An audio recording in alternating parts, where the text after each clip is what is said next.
இதுல என்ன விஷயம் சொல்ல போறோம் அப்படின்னு சொன்னா, இப்ப நான் தான் பெரிய ஆளு, நான் தான், எனக்கு தான் எல்லாம் தெரியும், ஸோ நான் யார்கிட்ட இருந்து எந்த விஷயமும் நான் கத்துக்க மாட்டேன், ஸோ அப்படிங்கிற ஒரு விஷயத்த வந்து நம்ம விட்டணும். இதுக்கு நம்ம ஒரு ஒன் வேர்ட்ல சொல்றானா, இதுக்கு பேர் என்னன்னா ஈகோ அப்படின்னு சொல்லுவோம். இந்த ஈகோங்கிற ஒரு விஷயத்த நம்ம விட்டுட்டு வெளியே வரும் அந்த டைம்ல நமக்குள்ள இருக்கிற அந்த மைண்ட் வந்து ஓப்பன் ஆயிடும். ஸோ யார்கிட்ட இருந்து வேணாலும் நான் ரிசீவ் பண்ணிக்குவேன், யார்கிட்ட இருந்து வேணாலும் எனக்கு தேவையான விஷயங்களை நான் கத்துக்குவேன் அப்படிங்கிற ஒரு மைண்ட் செட்டுக்கு நீங்க வந்துட்டீங்கன்னு சொன்னா, உங்களுக்கும் உங்களுடைய கொலீக்ஸா இருக்கட்டும், உங்களுடைய சின்னவங்களா இருக்கட்டும், பெரியவங்களா இருக்கட்டும், எல்லாத்துக்குமே இடையில இருக்கிற அந்த ரிலேஷன்ஷிப் வந்து ரொம்பவே நல்லா இருக்கும்னு சொல்லி சைக்காலஜிஸ்ட் நிறைய பேர் சொல்றாங்க.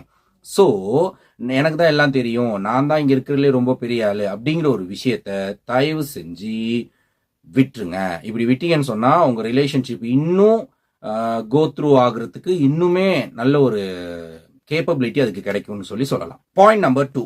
இப்ப எதை பத்தி பார்க்க போறோம் அப்படின்னா, இப்ப அடுத்து